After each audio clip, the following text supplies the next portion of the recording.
Good morning and welcome to the first afternoon.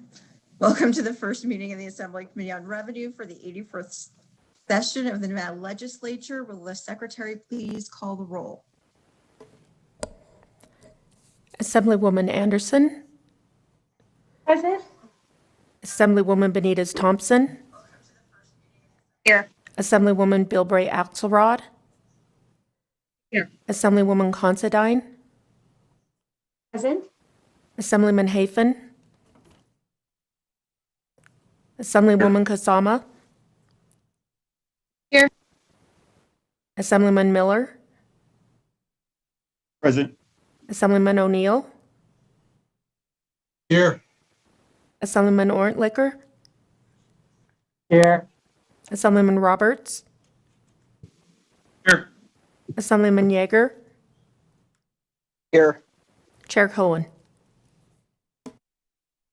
And I am here. That means all committee members are present.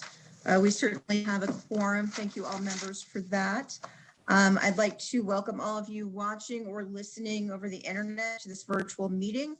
Our meetings for the time being will be held in this format only, with our meeting time regularly scheduled for 4 p.m. on Tuesdays and Thursdays. As an introduction, the 2021 session will be busy for all of us. Today, though, we're going to take it a little easy. We've got some housekeeping matters to go through, and our fiscal staff will have a couple of presentations. First, though, I'd like to start with introductions. I'm Leslie Cohen. I represent Assembly District 29 in Clark County. That's the older part of Green Valley, a little bit of Silverado Ranch into downtown Henderson. And this is my fourth legislative session and my third as a member of Assembly Revenue, or as it was formerly known, Taxation. And I'm very honored and humbled to serve as the chair of this committee.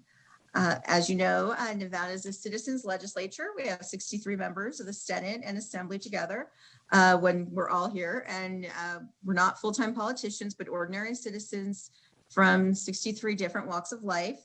We take time off from our usual employment as social workers, attorneys, teachers, ranchers, etc., for a few months every other year to represent our fellow citizens. We all, when the legislature passes a bill, it affects every citizen in the state, both now and in the often unpredictable future. So I take that responsibility very seriously, and I don't expect the committee members to have great expertise or in-depth knowledge of the many issues we'll hear in this committee. What is expected is that committee members read the bills and ask questions of the professionals in the field who will be testifying before us over the next few months. And then certainly we have a very capable staff available to us to assist us with any questions we may have, explaining different issues to us and such. Before I get to introductions, some fun stuff, to welcome you to the committee, I've got a small token of my appreciation for serving. There should be gifts in your office, or if not, they'll be there soon. So this is a bag of popcorn from Jack's Popcorn and a sticker. These are from two of my favorite small Nevada businesses. Jack's Popcorn is made by Jack. Some of you may remember seeing Jack in the building last session. He's a fifth generation Nevadan, a graduate of UNR, go Wolfpack, and used to be an intern at the treasurer's office. And last session, as his work as an intern at the treasurer's office, he testified on the ABLE account bill, which is a bill that's very near and dear to my heart, and also another bill that's very near and dear to my heart, the supportive decision-making bill. And it's just very good popcorn. The sticker is made by Dulce Valencia and purchased off of her Etsy page. Dulce, you may remember her from being Assemblyman Watts' attaché last session. She's a recent University of Nevada, Las Vegas graduate who was the featured speaker for the College of Fine Arts graduation commencement. As a dreamer, she's a fifth generation Nevada. She's a first generation Nevadan as opposed to Jack, who's fifth generation. And she is, not only is she a fan of Lin-Manuel Miranda, he happens to be one of her biggest fans, and you can see that video online of his gushing about how great she is. So I'm really excited for you to get to know these two small Nevada businesses. So on to some introductions. I'll briefly introduce committee members and committee staff before giving all the members an opportunity to make comments. I'll start by recognizing my vice chair, Assemblywoman Teresa Benitez Thompson, who is serving her 6th session in the legislature, as well as her 6th session on the committee. Our other returning members to this committee from 2019 is Assemblyman Greg Hafen, who is in his 2nd session in the Assembly. We have 4 members who are returning to the Assembly, but who are new to the Revenue Committee, and that's Assemblywoman Shannon Bilberry Axelrod, Assemblyman Steve Yeager, Assemblyman Tom Roberts, and Assemblyman PK O'Neill, who is returning to the Assembly after having last served during the 2015 session. We also have 5 freshman legislators, Assemblywoman Natha Anderson, Assemblywoman Venetia Considine, Assemblywoman Heidi Kasama, Assemblyman C.H. Miller, and Assemblyman David Orentlicker. And on behalf of all the returning legislators, I'd like to extend a sincere welcome to our new members. We're glad to have you, under such trying circumstances. So a vital part of every committee is the staff, and I'd like to welcome our committee fiscal analysts, Russell Ginden and Michael Nakamoto, who both have many years of experience with the fiscal analysis division of the Legislative Council Bureau, as well as with the Assembly Committee on Revenue. I'd also like to take time to introduce our committee counsel, Brian Fernley, who also serves as Legislative Counsel. He will not always be able to attend our meetings, but he will be behind the scenes assisting with our committee and any legal matters that may arise through the course of our 120-day session. Burnley will also be available for committee hearings as required when the issues or topics discussed may require his presence. In addition to our LCB staff, we also have several other staff members who will be helping us to get through the session. Terry McBride, our committee manager, is new to the Assembly and will also be serving as the committee manager for the Assembly Committee on Commerce and Labor this session. Our committee secretary is Gina Hall. She's coming back for her 5th session as our committee secretary. So I think she outranks everyone on the committee with that. And our committee's assistant, Cheryl Williams, is coming back. Oh no, I'm sorry, I forgot. For her 8th session with the Assembly, but her first for the committee as an assistant for this committee. Also, my attaché is Hugh Lee. And so feel free to contact Hugh or me directly if you need to get a hold of me. I look forward to working with all of the staff. So I'd like to have members introduce themselves, including what different district they represent, where it is, add any comments you'd like. But I'd also like you to give us a little bit of information about your district by letting us know either one great thing about your district or one of your favorite places in your district, something like that. So I'll start off. Mine is the Pittman Wash Trail, which is several miles long. It's a very, it's a dry wash bed with wildlife and vegetation in the middle of suburbia. It's just a great place surrounded by neighborhoods that's very important for our district.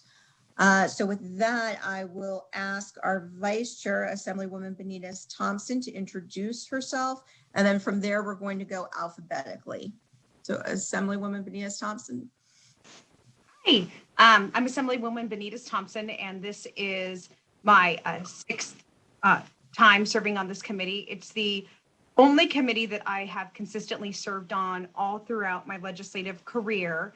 I don't tend to committees quite a bit, but this is one where I have been intentionally planted for a decade of my life. I'm not quite sure what that says about me, though.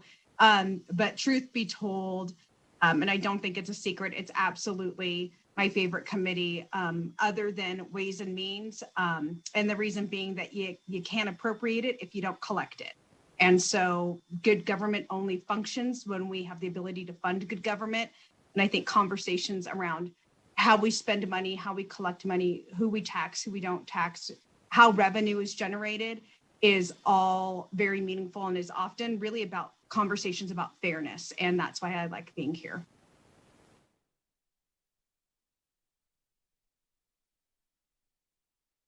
Sorry, a favorite place in my district.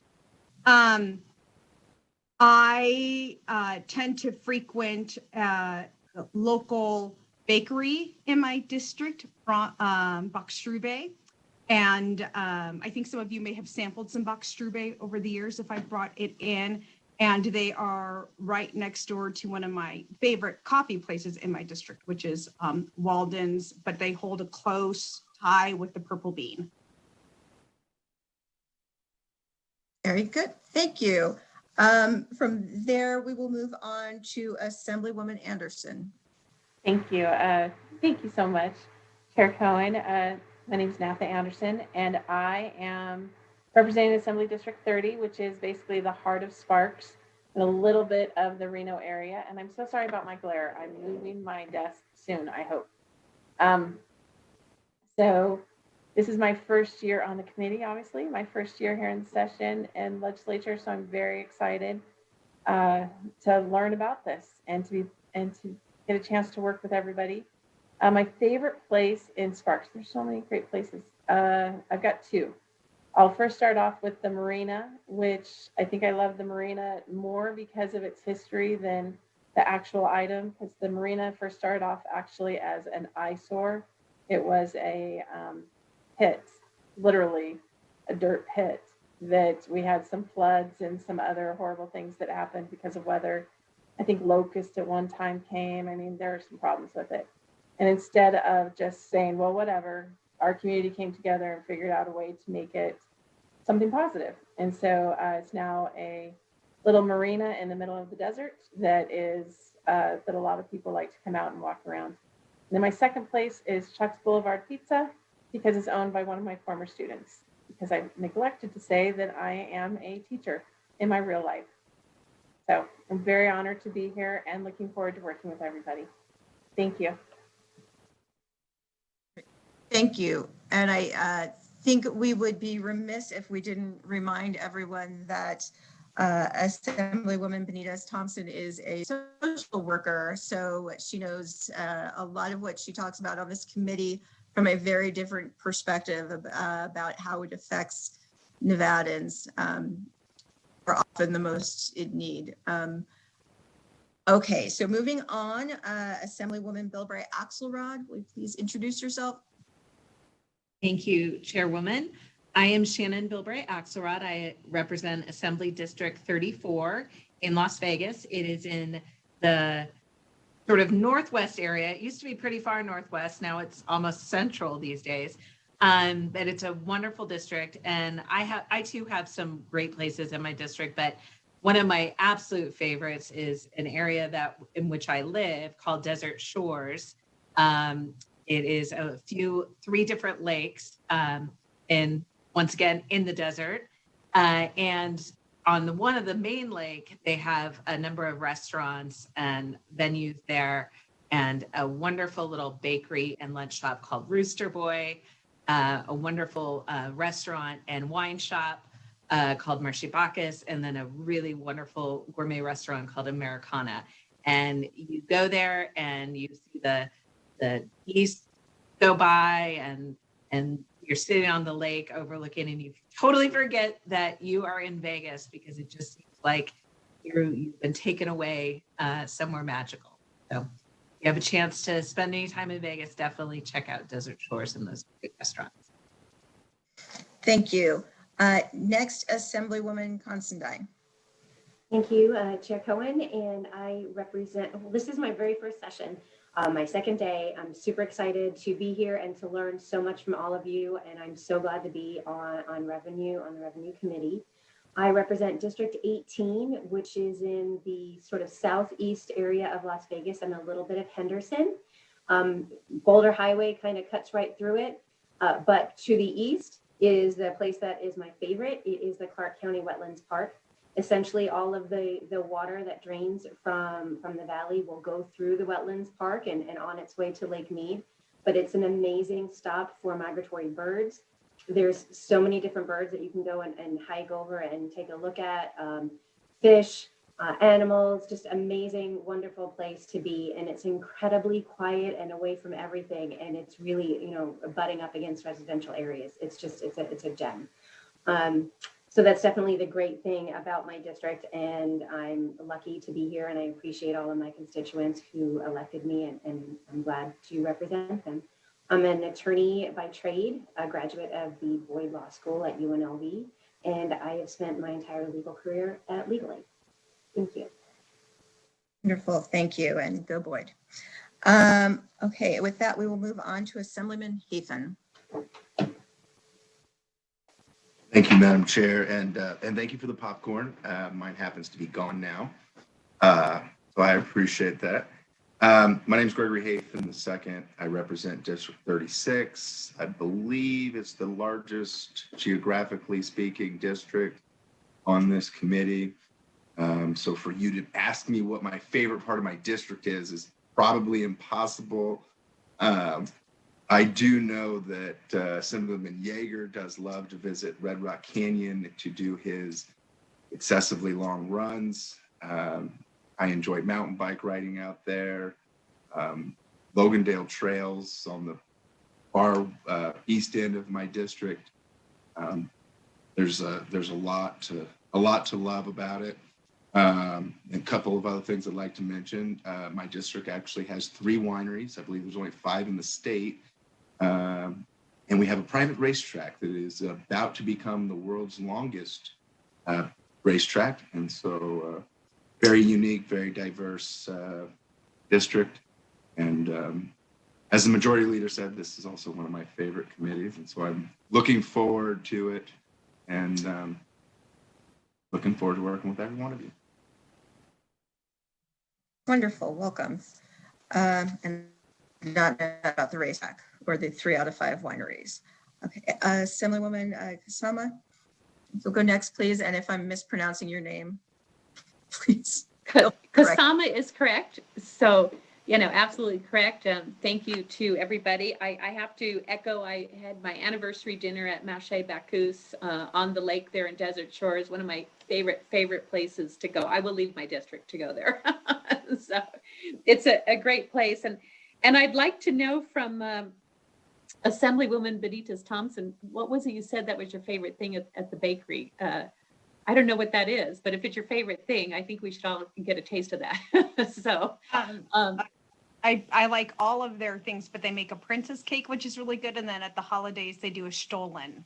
Oh, Stollen. Oh, that's what you said. Okay, like the German pastry. Wonderful. So my district, Assembly District 2, is, for those of you that are familiar with Summerlin, my district is kind of all around downtown Summerlin. So it'd be easy for me to say that one of my favorite places is probably downtown Summerlin, because we have many fabulous restaurants there. We have great shopping. The Red Rock Station Casino is part of that area. We just built the wonderful Las Vegas ballpark.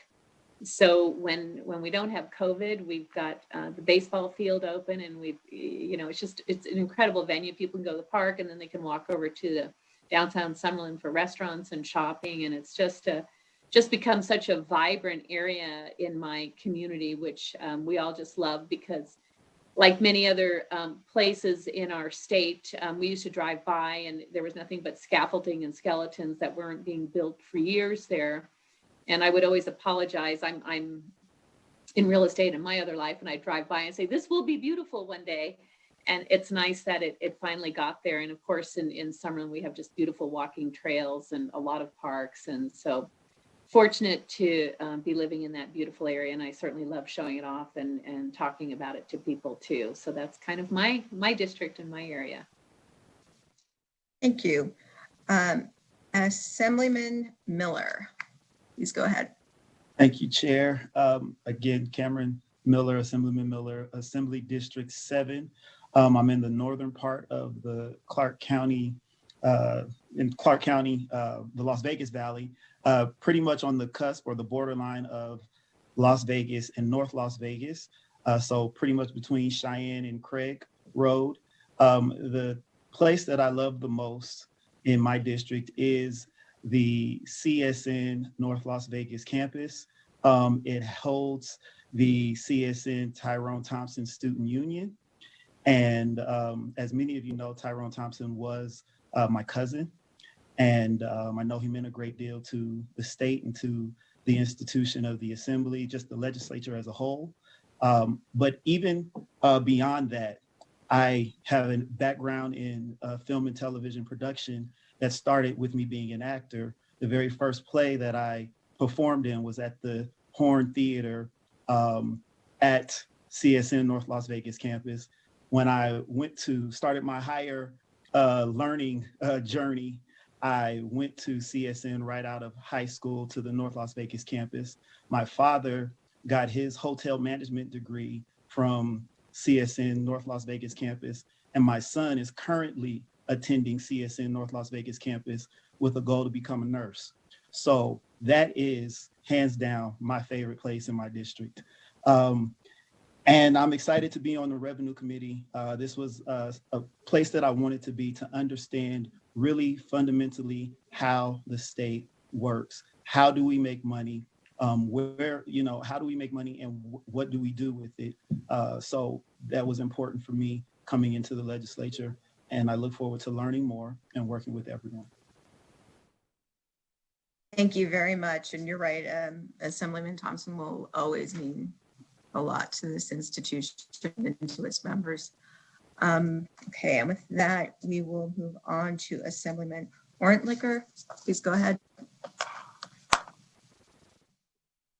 Thank you, Madam Chair. This is David Orntlicker. I'm Assembly District 20, which is on the east side of Las Vegas, starting on Maryland Parkway by the UNLV campus and going all the way to the interstate.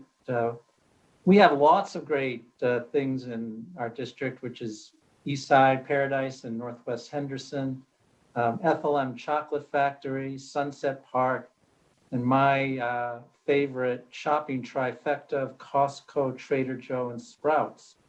So it's an honor to represent the district. I teach at UNLV Law School at Boyd, and specialize in health law and constitutional law. My first time on revenue, but about 15 years ago when I served in the Indiana legislature, I had the honor of serving on Ways and Means there. And it is a great way to get to know how the state works. So I'm looking forward to our committee work this session.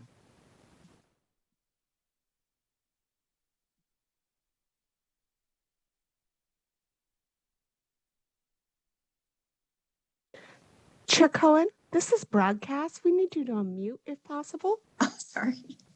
No problem. Thank you. Sorry, I'm just talking away. No one can hear me. I was just saying thank you very much, and that I did not once again go Boyd. I didn't go to Boyd, but the dean told me I could be an honorary Boydie. So it is a very important school to our state, certainly. Okay, with that, we'll move on to Assemblyman Roberts.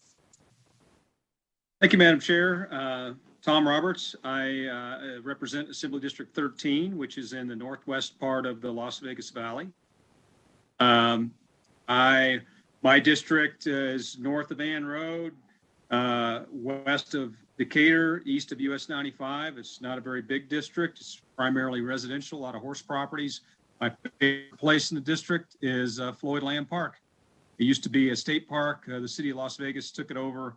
It's got several lakes for fishing, mountain biking, running trails, a lot of geese, probably more geese than the deeds, but it's a great place. It's a great place in our district, and probably saved my sanity during the lockdown for COVID. It was a place where a lot of people went. You could socially distance and be there. I'm excited to be a part of this committee.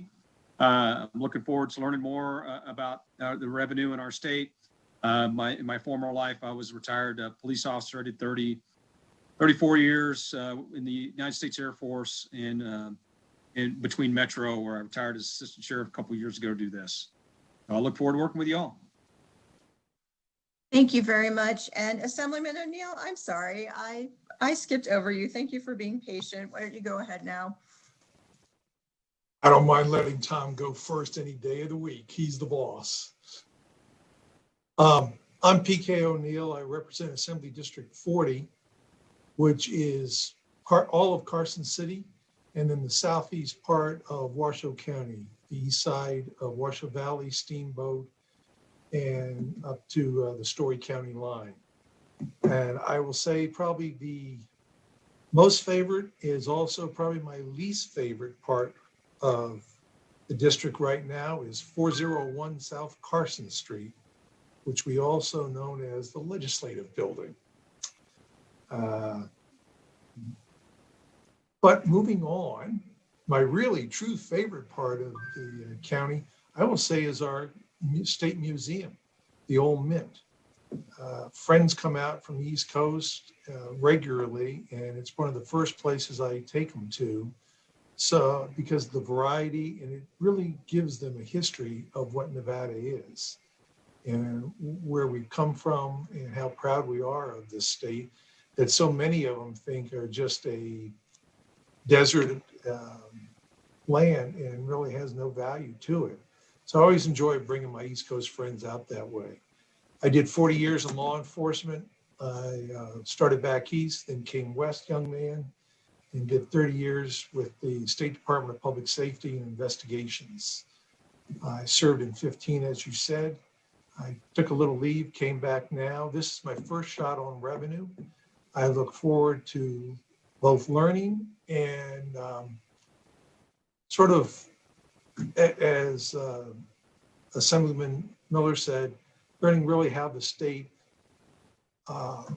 achieve some of the money that we have to fund programs with and what we can do, and maybe look at our tax policies to the best we can. So thank you, Madam Chair. I appreciate the time. I look forward to being with you. Thank you. Certainly look forward to spending some time with you as well. And with that, we will move on to Assemblyman Yeager. Thank you, Madam Chair, and congratulations on being named chair. And thank you for the wonderful committee gifts. My district, I'm Steve Yeager, by the way. My district is Assembly District 9 in Southwest Las Vegas, and it borders Assembly District 36, which is Assemblyman Hafen's district. And he is right. I spend a lot of time in his district in Red Rock and Lavelle Canyon. And perhaps my favorite part in Assemblyman Hafen's district is the Diablo Burrito at Romero's in Pahrump. So if you haven't been there, definitely get over there. But moving to Assembly District 9, one unique thing about my district is we have the state's only IKEA that's located right in my district. And I have two really good spots that I like, and it's not going to surprise anybody that they both feature sweets. So Glazed Donuts is a really great local small business, has won a number of awards. And then we have a Crumble Cookies, which is actually out of Utah, but they opened up a shop down the street. So I have to run so much so I don't gain all the weight from eating those things because I have very little self-discipline when it comes to sweets. During when the legislature is not in session, I'm an attorney. So that means I think by default, I'm not great at math or numbers. I'm looking forward to jumping into the work of this committee. And like everyone else said, learning about how the state collects revenue and how we can perhaps reform that system to make it a little more solid for generations to come. So thank you again, Madam Chair. I look forward to serving with you and the other committee members. Thank you very much. And once again, you're all very welcome. I really look forward to seeing what we can accomplish for the citizens of our state this session. With that, I'd like to ask our fiscal analyst staff to introduce themselves a little more thoroughly. So let's start with Russell Ginden. Please go ahead, introduce yourself.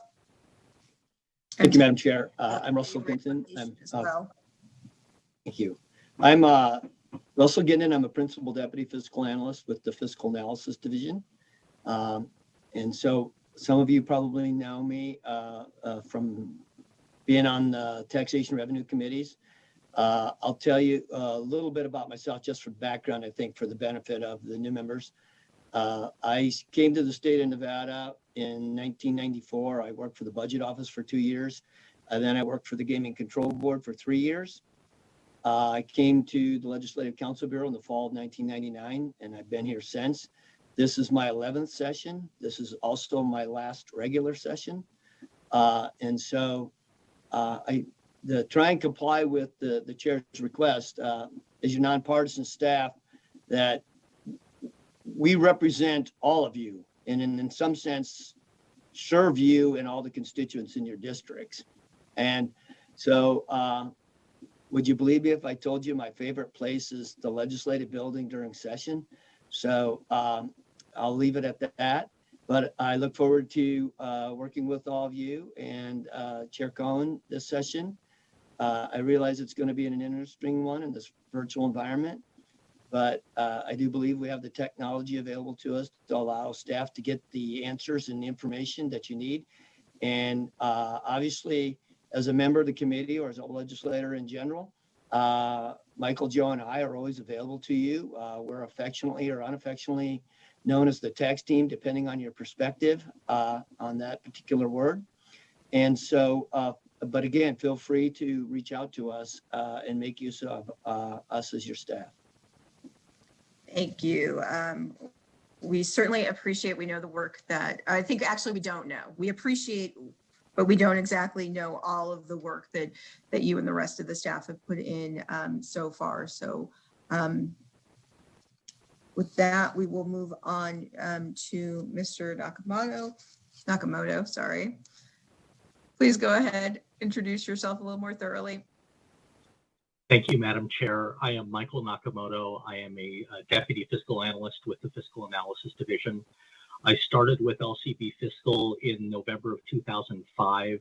This is my 8th session with LCB Fiscal and also my 8th session as staff for this committee.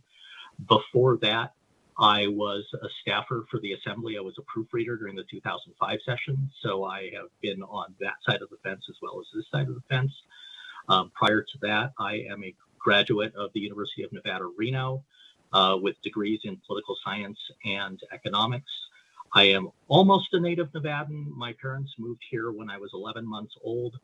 I live in Assembly District 25, but again, like Mr. Ginden said, we are nonpartisan staff, so we represent all legislators and all areas of the state equally.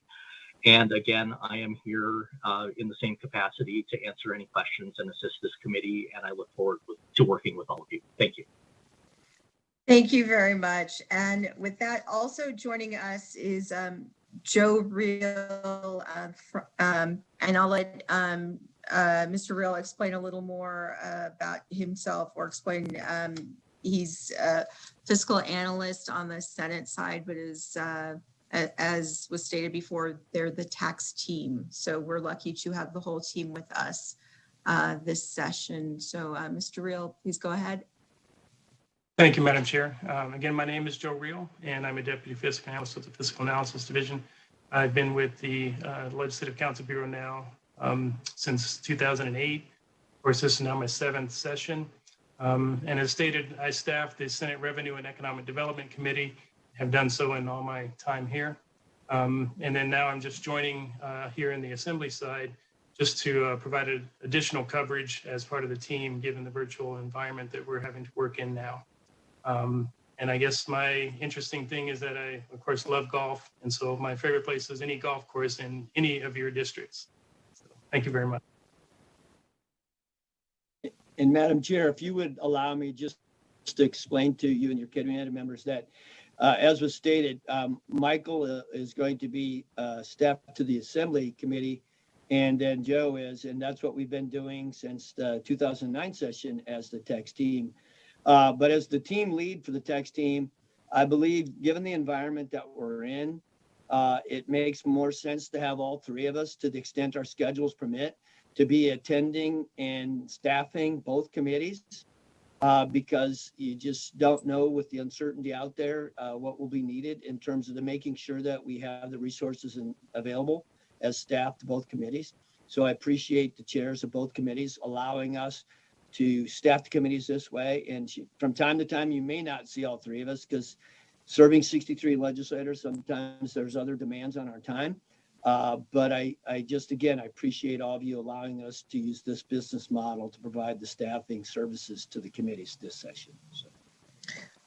Well, we, as I said before, I think we know you work hard. We don't necessarily know what that entails, and everything that you do, but this is just another example that the three of you are taking on greater burdens to make sure that both committees are covered and to, in effect, make sure that the whole state is covered. So we certainly appreciate that as members of the committee and as Nevadans. Because again, we know that LCB works extremely hard for us. We know that fiscal staff works very hard for us, and it just shows constantly in large ways and in small ways that that maybe the public doesn't necessarily always see, and we don't necessarily always see, but it's certainly there. So with that, I think we're going to move on to committee policies. The members of the committee should note that there are two versions of the committee policies in Nellis. One dealing with in-person meetings, should we have those later in the session, as well as one dealing exclusively with the virtual Zoom meetings that we are having now. These policies are supplemental to the Assembly standing rules regarding committees, and as well as sections of the NRS dealing with conduct before the legislature, and are not intended to replace any committee rules in the Assembly standing rules or in NRS. And so with that, I'll ask if there are any questions. Committee, you can, if you have questions, you can raise your hand. You can reach out to me via chat. I know it's a little more difficult this way, doing it virtually, but feel free to get my attention however necessary. So do we have any questions? Okay, seeing none, I will accept a motion to adopt the in-person committee policies. So moved. Okay, I no problem with doing this virtually. Okay, I believe that was, I have had the motion by Vice Chair Benitez Thompson. With that, do I have a second? Second. I have a second by Assemblywoman Bilbray Axelrod. Is there any discussion on the motion? Okay, seeing none, we're going to conduct a roll call vote. When this occurs, those in favor will say yes, and those opposed will say no once their names have been called. Once the votes have been taken, whoever is taking the roll will indicate whether the motion is carried or failed. So with that, if we could please have the roll taken. Assemblywoman Anderson, Yes. Assemblywoman Benitez Thompson, Yes. Assemblywoman Bilbray Axelrod,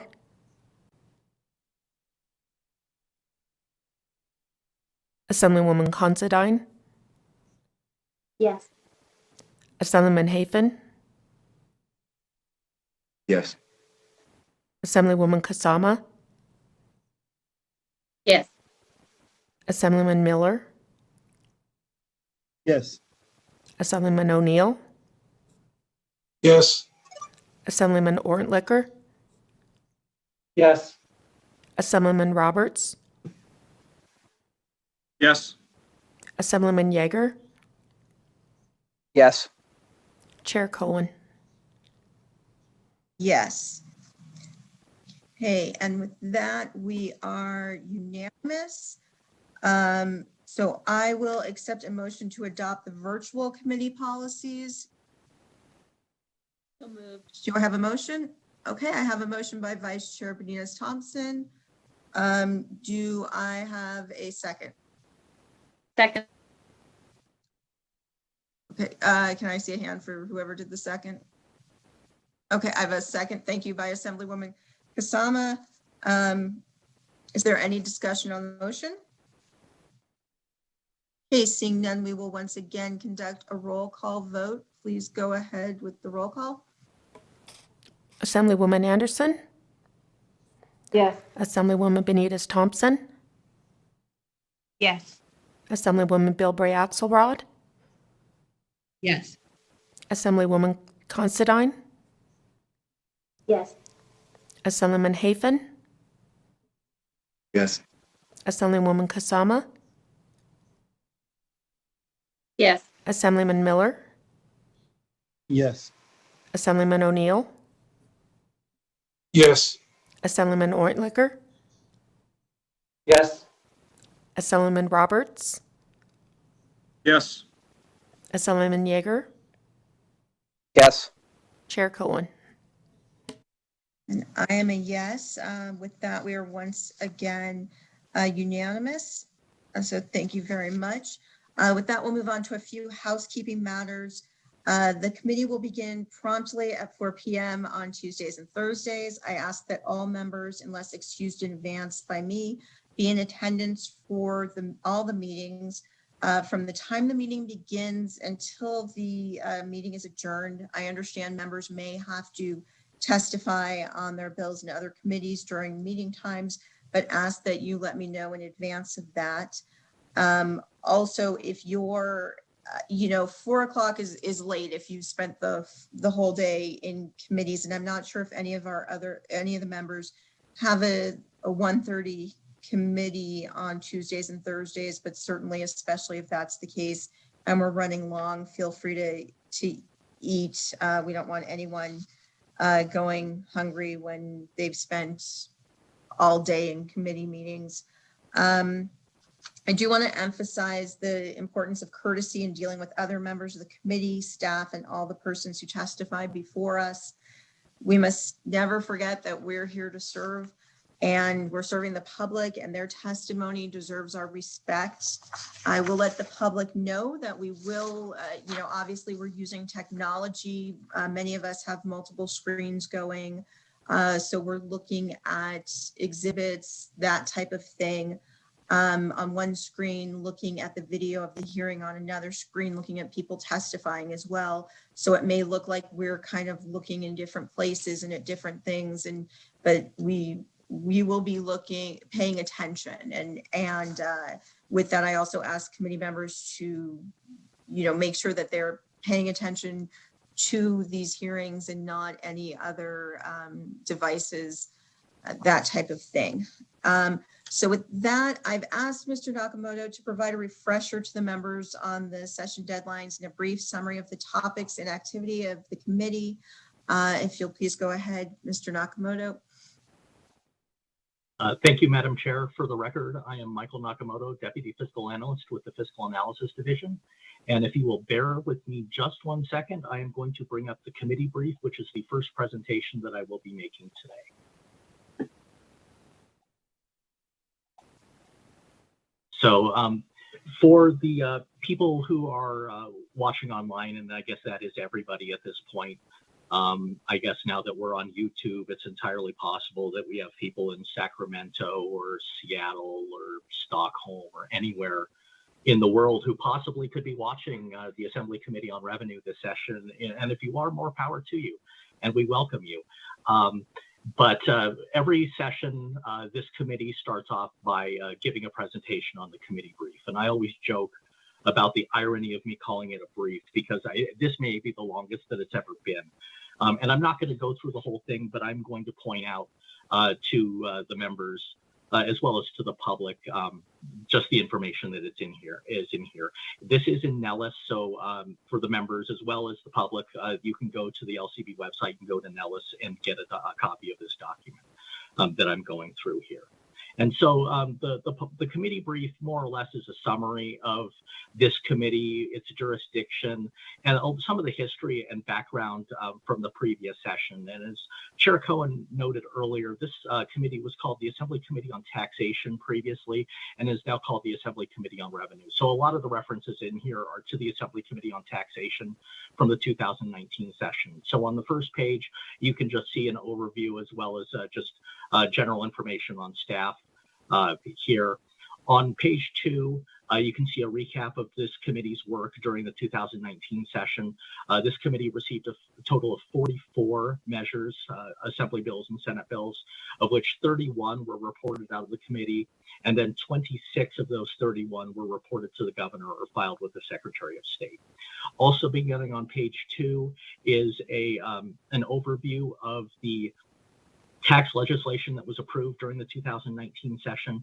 There is also a write-up of the actions that were taken by the legislature during the 31st special session in July of this year, as well as the 32nd special session in August of this year. And that goes through for quite a bit of time.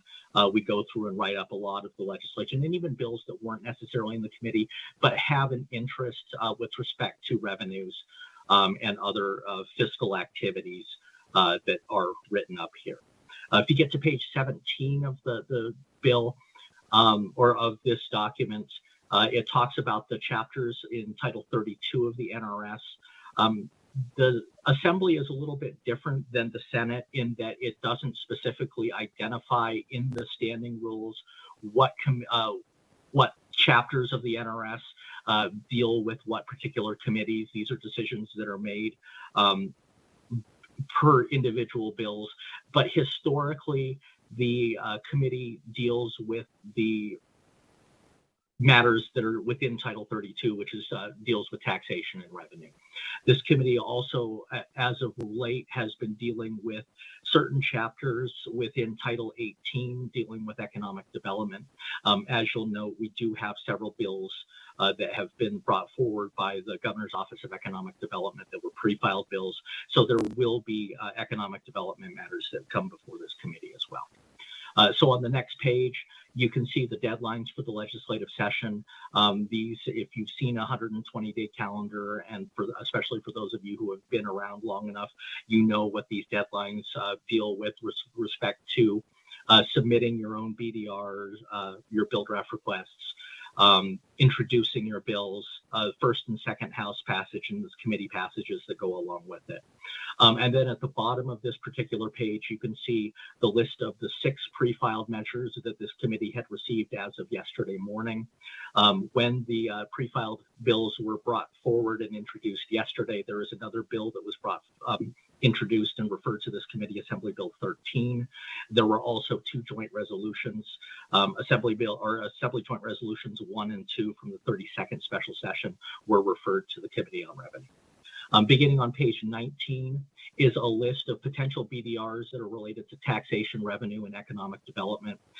These bills don't necessarily go to the Assembly Revenue Committee or the Senate Committee on Revenue and Economic Development. There may be some bills on here that go to judiciary, for example, the bills that deal with the Gaming Control Board, and then there are bills that deal with cannabis policy, for example, that might reflect the revenue when we start talking about the marijuana taxes and the like.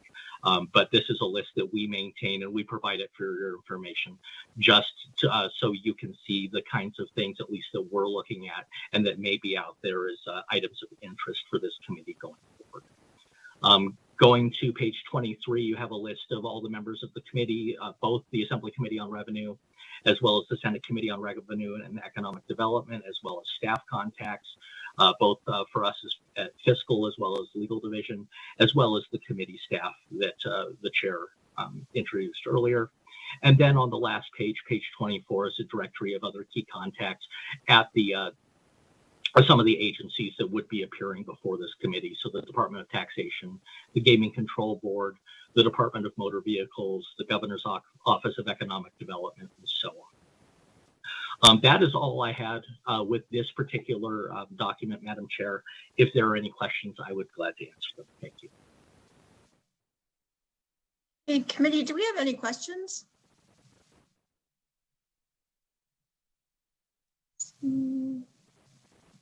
Okay, I don't see any. Thank you.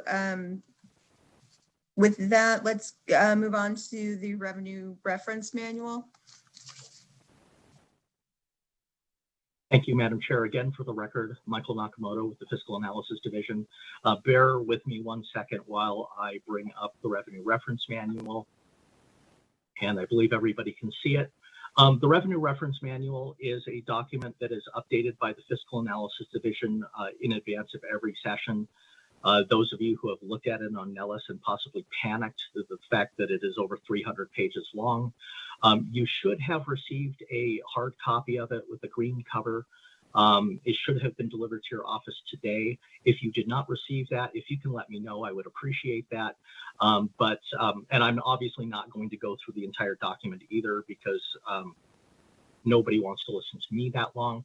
But I thought I would go through and just kind of give an overview of the information that is in here. So in the table of contents, you can see the sections that are in here, starting with appropriations and revenue charts, and then getting into summaries of the taxes. And then you can see we move on to some of the other taxes on the second page here. The bulk of this document is actually taken up by tax legislation history, starting with the 1979 session and going all the way through to the 2019 session, as well as the 31st and 32nd special sessions. So we go through and we do update these on like I said, every 2 years to have it ready for you and for us to present to this committee on the first day.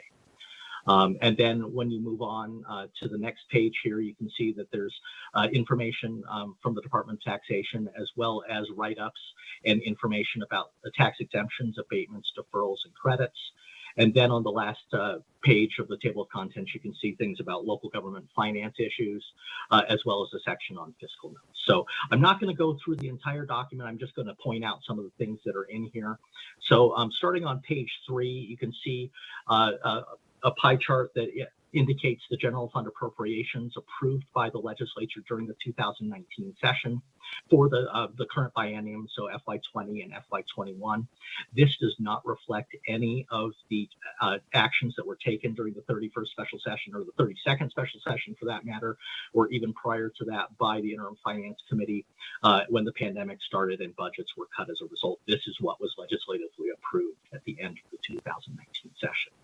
On page 4 is a pie chart summarizing the Economic Forum's most recent forecast, December 3rd, 2020, for FY21, 22, and 23. This is the forecast that Governor Sisolak was required to use when building the executive budget that has been presented to you and that is under consideration for this session. Starting on page 5, this gets into the forecast that was approved by the Economic Forum, and we show it by revenue source here. You can see actual collection information for all of the revenue sources for FY18, FY19, and FY 2020, the last fiscal year, as well as the forecasts that were approved by that body for FY21, the current fiscal year, as well as for the upcoming biennium FY22 and FY23.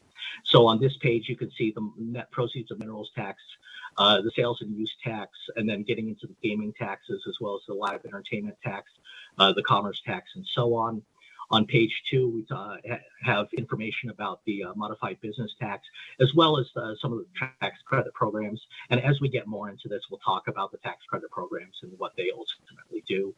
On page 3, we talk about the insurance premium tax and some of the other taxes. And these are primarily taxes that are collected by the Gaming Control Board or the Department of Taxation, with a couple of exceptions in here.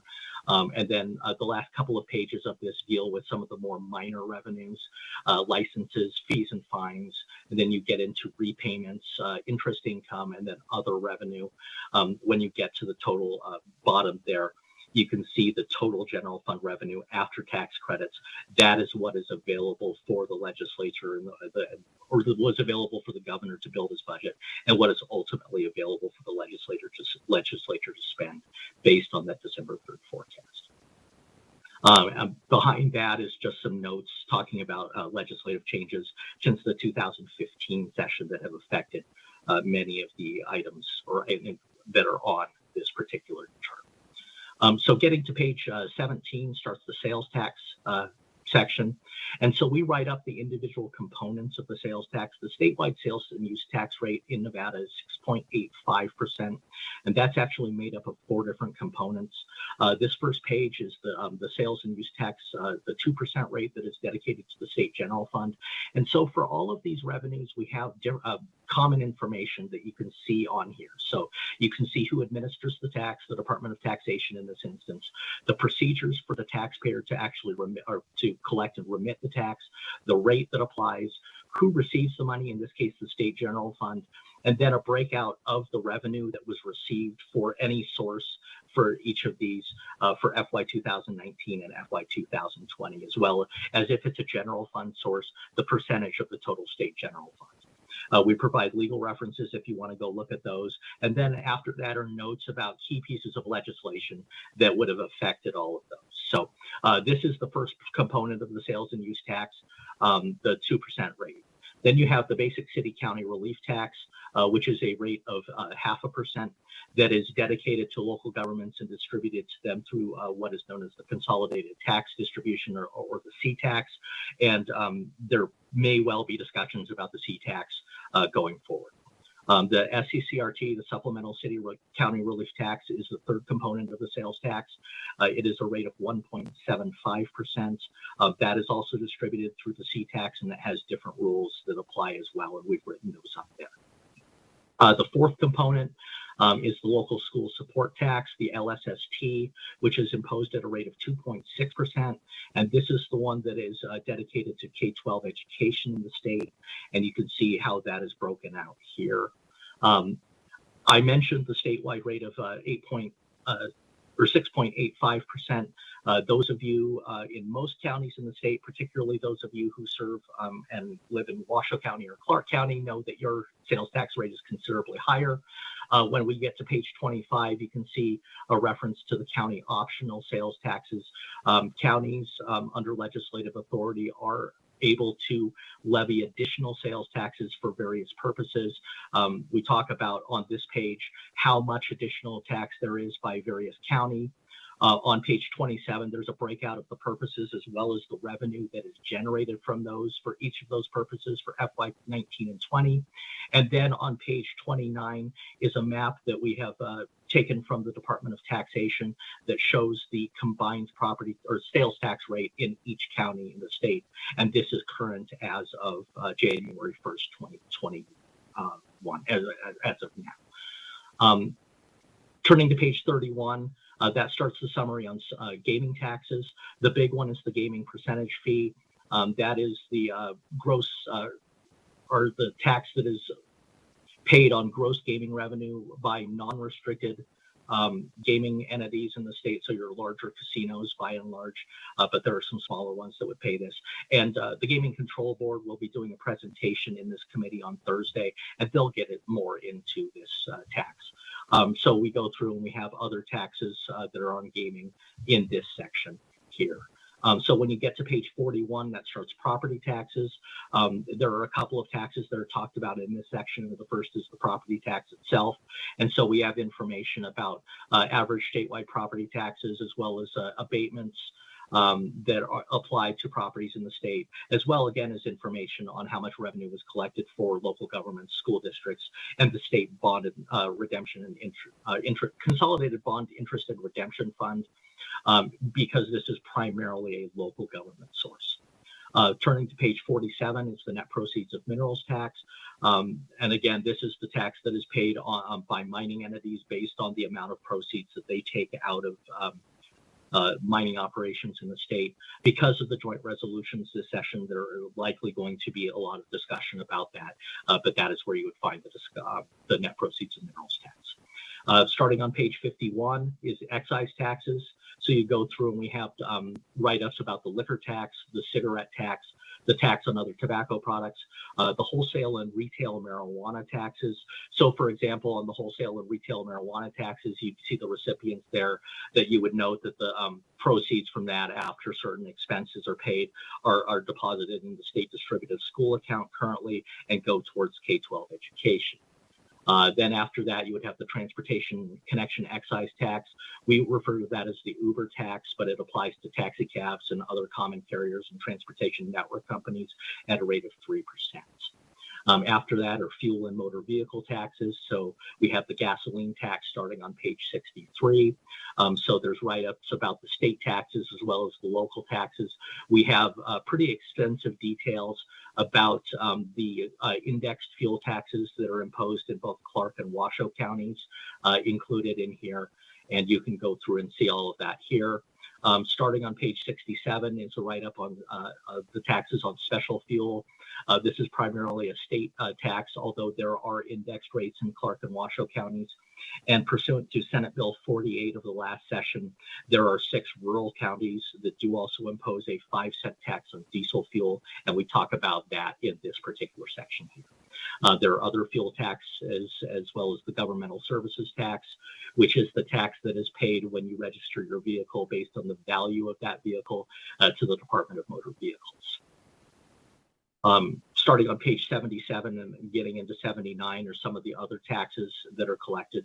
So the insurance premium tax, the modified business tax on financial institutions, on mining companies, and on general businesses. The Department of Taxation can talk about, or we'll be talking about those when we get into their presentation that they will be giving before this committee on Thursday as well. Then you have the branch bank excise fee, the business license fee that is primarily collected by the Secretary of State's office, the short-term car rental fee, the real property transfer tax, the live entertainment tax, the estate tax, which is not collected, but it is still part of the Constitution, so we leave it in there, room taxes, and then the commerce tax. And then on page 100, you can see the commerce tax rates by industry. So again, I said that starting on page 103, there's a write-up of tax legislation history, starting with the 1979 session, going all the way through, and you can see me scrolling through all of this, to the most recent session, and even in write-ups with the special sessions from 2020, the 31st and 32nd special sessions. So if you'll bear with me one second, I will move past all of this. Actually, I will stop and see if there are any questions while I'm doing this.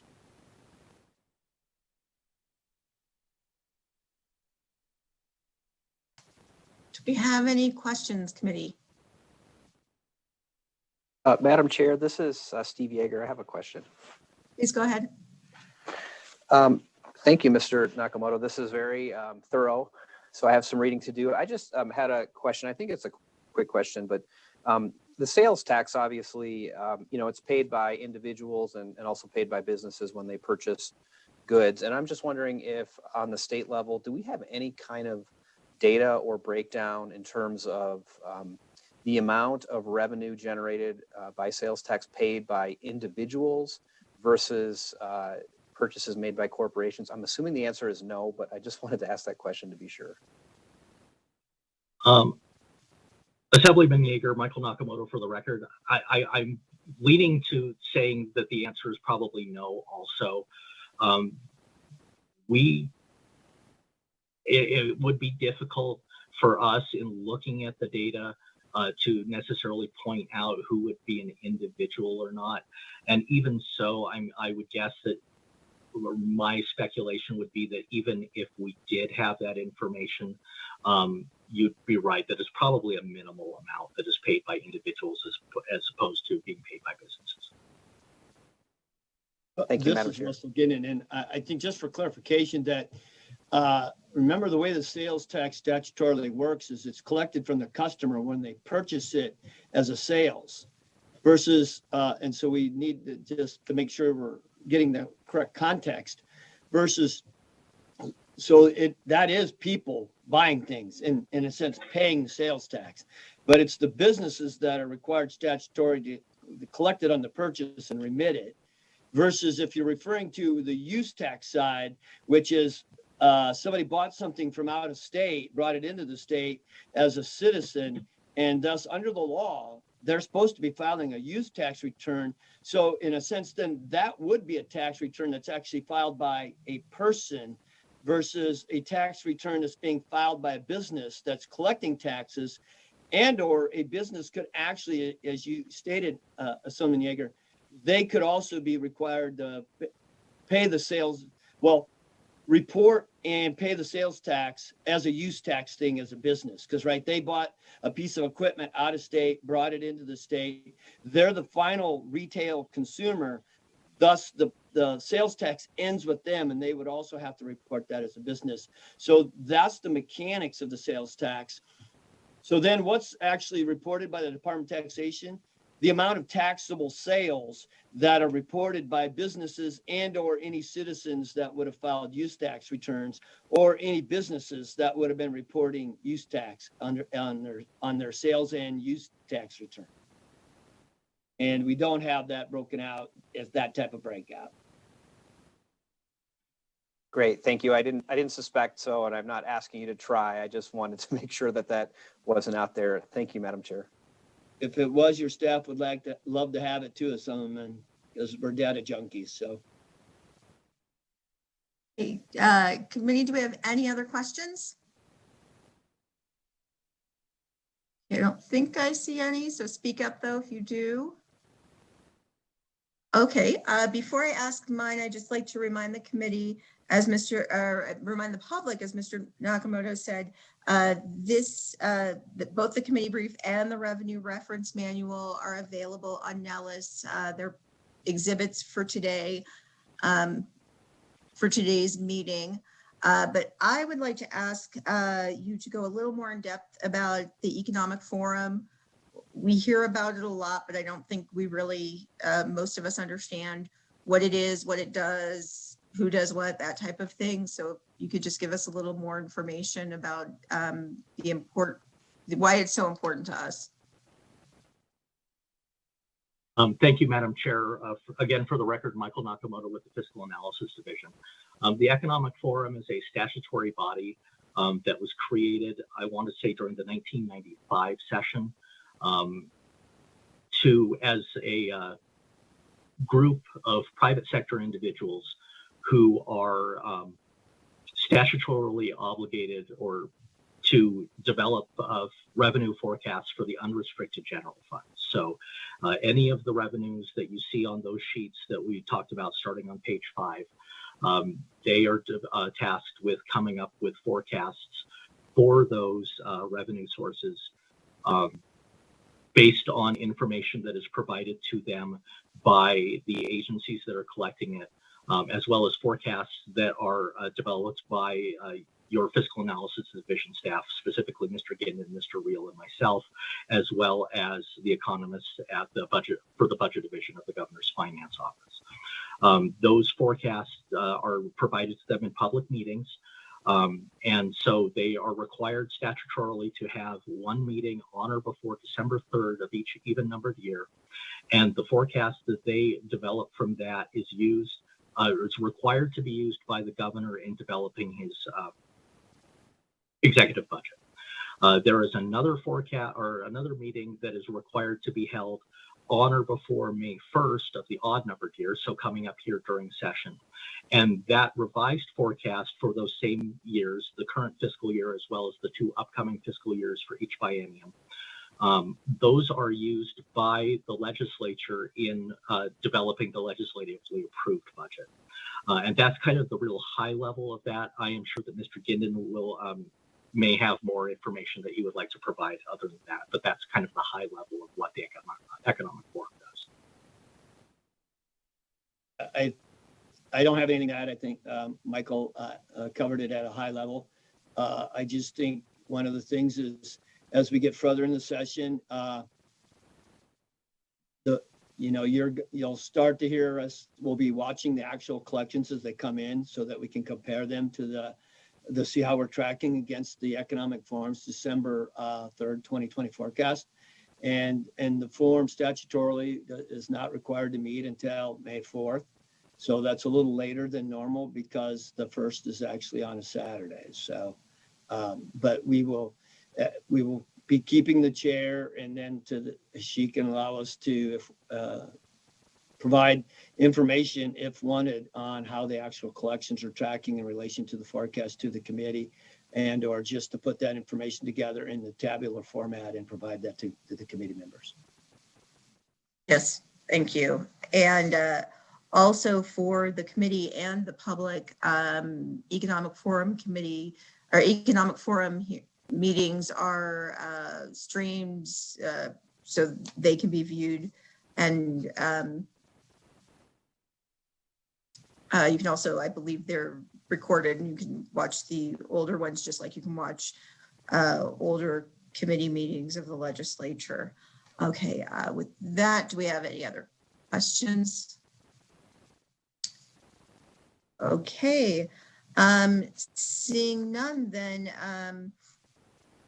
I think we will now move on to public comment. So let's go ahead and open the meeting for public comment. Hello, Chair. There are currently no public or there are no callers in the public comment line at this moment. Okay, that might be the last time that happens. Thank you for that. So with that, are there any comments from the members before we adjourn? Vice Chair, please go ahead. Thank you so much. I just want to thank the staff for assembling and putting together the new reference manual. This is one of my favorite publications that comes out. I've already begun annotating mine and highlighting mine. There's so much to learn when I read through this, and then we make so many changes. So I especially appreciate kind of the historical look of kind of the how we got to now with the tax. That's really helpful. And then another piece I found really helpful in this is when you describe for us as committee members, the mechanism of how the tax is collected. And I think that's really helpful.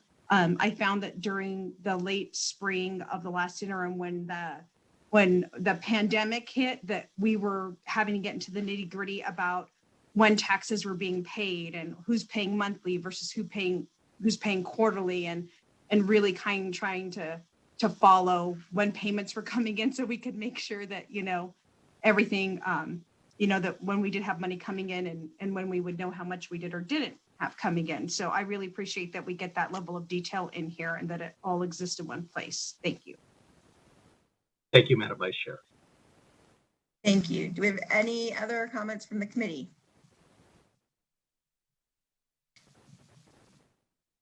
Okay, seeing none, I'll remind you that our next meeting will be Thursday afternoon at 4 p.m. This meeting will be a joint meeting with the Senate Committee on Revenue and Economic Development Committee, who will be joining us to hear presentations from the Department of Taxation and the Gaming Control Board. That concludes our meeting for today. Thank you, staff, very much for all you did to make this meeting run smoothly, and thank you, members, as well. And with that, we are adjourned.